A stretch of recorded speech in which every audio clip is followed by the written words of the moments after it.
If what you thought true about your retirement plan turned out to not be true, when would you want to know? 10 years before retirement or 10 minutes before you get your first paycheck? Hi, my name is Tom Love and I'm the founder of the Breakaway League. Our group teaches people how to use the tax code efficiently so they can build accounts that can be used as collateral and distribute proceeds from that source and not have anywhere to put it on the tax return. What we do is we teach people how wealth works. I'm going to give you an example of conversations that have been taking place over my career. I've been doing this almost 50 years. I call this the Mount Everest story. There's the snow. This is Mount Everest, and you and I are we're about to climb the world's tallest mountain, and we have two guides we can choose from. One has a strong history of success of getting you to the top, and the other has an equally as successful rate of getting you home safely. Who would you hire? And you can only bring one with you. Now, here's the interesting part. The younger you are, the more you only care about getting to the top. The older you are, the more you care about getting home safely. Here's a fact. 75% of the people who died climbing Mount Everest died on their way home. Their way home. They had reached success if success was defined as climbing Mount Everest. But I would argue, I think the real history here of success is coming home to be able to share the success with your family. I believe up to 75% of every typical financial plan is going to fail on the distribution side of wealth because, watch, conversations about how wealth works aren't held on this side of the mountain.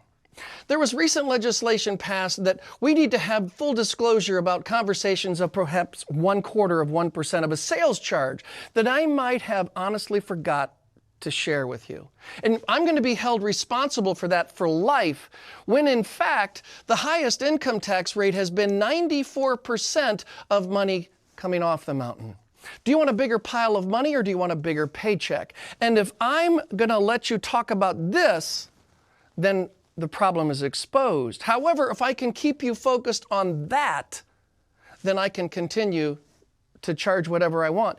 If I were to ask you, would you borrow money from me if you didn't know what the rate that I was going to charge you would be? I can't imagine anyone saying, yes, I would do that. Yet most of us have a huge amount of our net worth in an account today we don't even know what we owe. And we've been told you'll be in a lower tax bracket. Have those people put it in writing on their stationery that you'll be in a lower tax bracket, and you'll quickly find out they can't. And they can't because the regulators won't let them.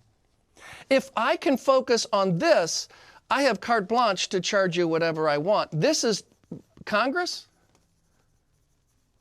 This is the conversation I'm required to have by law. This is one of the reasons why I gave up my registered representative license several years ago, because I was not able to have the conversation about how wealth works on the accumulation side and how wealth is taxed on the distribution side. I think it's imperative that we understand how it works going up the mountain and down the mountain. To see how this affects you, we'd like to talk more. Please click the button and let's get together. Look forward to talking to you.